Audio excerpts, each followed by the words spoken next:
Buju, Gitibiko Indigenous, Diana Stani Klajagan Ashimon, Makwandu Dem, Bisquagami Risaga Ikaning and Dunjaba. Good evening. My name is Deanna Standing Cloud. This is an installment of Wahwahtay TV. I was actually asked by my brother to do a piece on Native people today, young Native people using the N-word. And he asked me that actually a couple weeks, maybe a week and a half ago. So I've been kind of thinking about that idea. And then I was thinking about myself growing up and the fact that these glasses are just frames and then there's no lenses in there. But I think it makes me look smarter, so I'm just gonna keep wearing them. But I myself grew up in South Minneapolis, so I understand the need to grab onto a culture that's readily available, and the street culture and that was available to me as a young Native person in the city. And superficially, it's just basically, you know, young Native kids, and I see it a lot because, you know, I work with Native kids in Minneapolis and I work with Native families in the Minneapolis area, need something to belong to. They need something to identify with, and they need something to claim as their own. So because the street culture is readily available, and because, you know, a lot of kids were kind of raised with those kinds of, you know, hip-hop, you know, kind of overtones, it's something that we can claim as our own as Native people, because, you know, a lot of our teachings were suppressed and we weren't given the opportunity to explore those things. You know, we weren't taught at a young age about, you know, the warrior societies or you know, our different rituals and things, like our coming of age rituals and things like that. So we need something to identify as young Native people.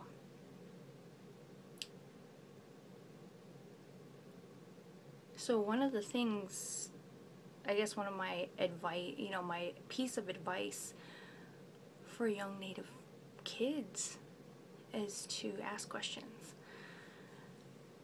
You need to seek out these, you know, people in your community who are resources of knowledge, who know about, you know, original teachings and ceremonies and you know, medicines and songs. Because, you know, in all honesty, it's 2012, and the way, you know, the paradigm that we live in now is rapidly deteriorating.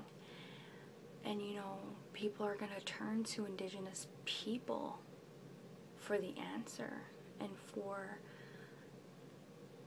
a way out of you know, demise. You know, the original ways that Indigenous people lived,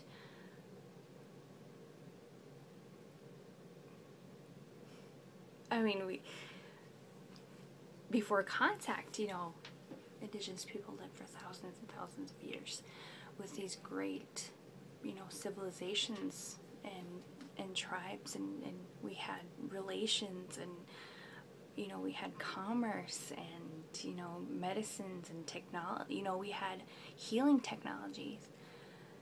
So as a young person, it is very, very important that you ask somebody to teach you these things, because as a young person,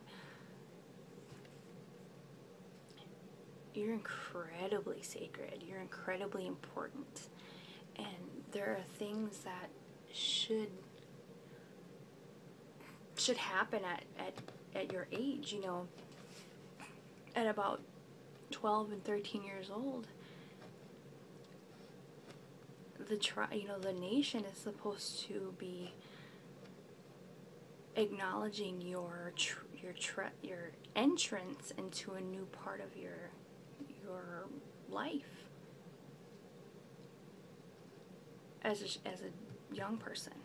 And those things are supposed to be celebrated, and the community is supposed to be able to come together and bring forth these young people into an older phase of their life. And I know that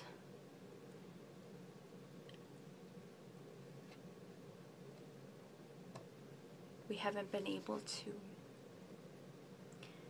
experience that as contemporary Native people. But once you start learning these things, once you start to learn words in your language, you start to learn about yourself. And you start to learn that decolonization and revolution are not just external. They're not just, overthrowing the government. They're not just these buzzwords that sound cool, and, they're not just phrases that people throw around to sound, really revolutionary.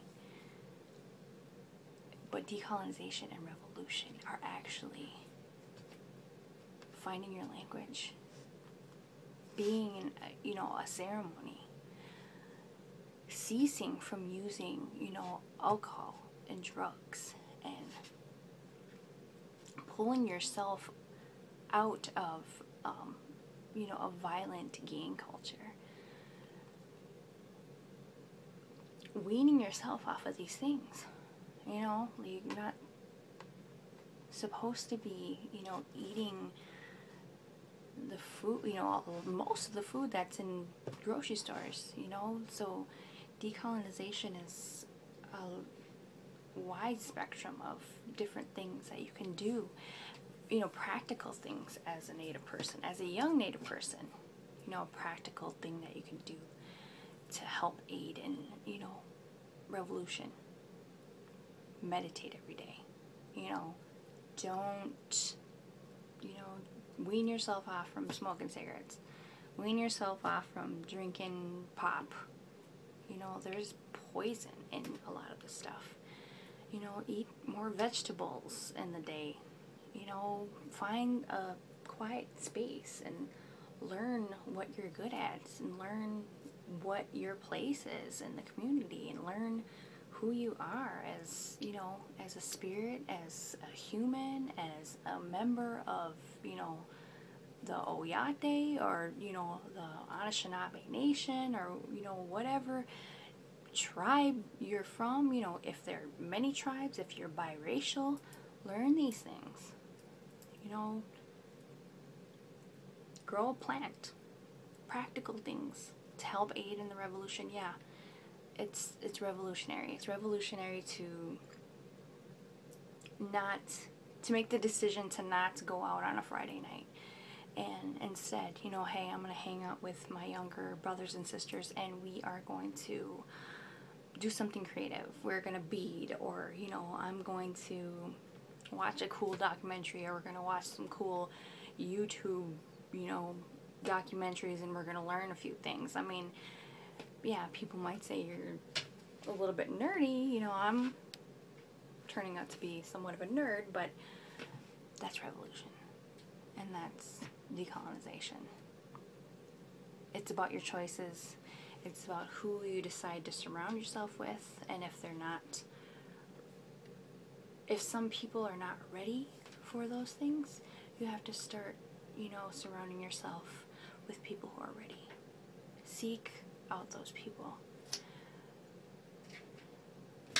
I like these frames. But myself, as a, Anishinaabe woman, I know that I used to think, oh, revolution is this big thing, and I need to, learn how to, go to target practice and, bear arms and things like that. But that's not what it's about. It's about, me teaching my kids a song. Like today, I picked up my 2-year-old niece, and and I sang the 4 Direction song to her. And she sat and she listened to me. She, you know, some kids that age have never heard that song. You know, some adults my age have never heard that song. And I'm blessed to have teachers who have taught me those things.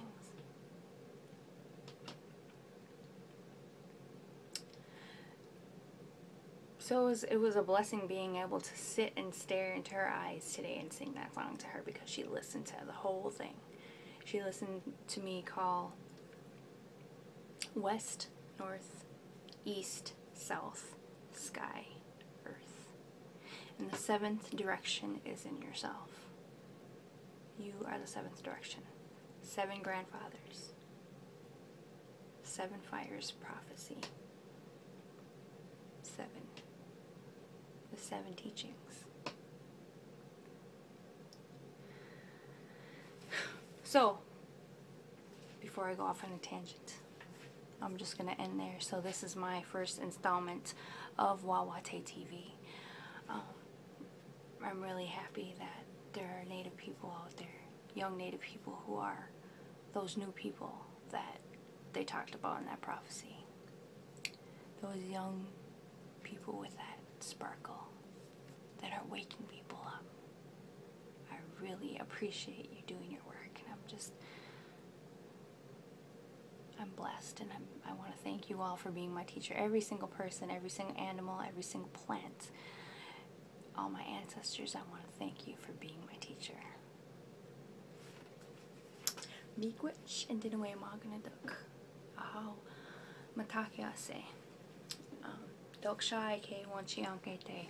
Gigawabamin Minawa.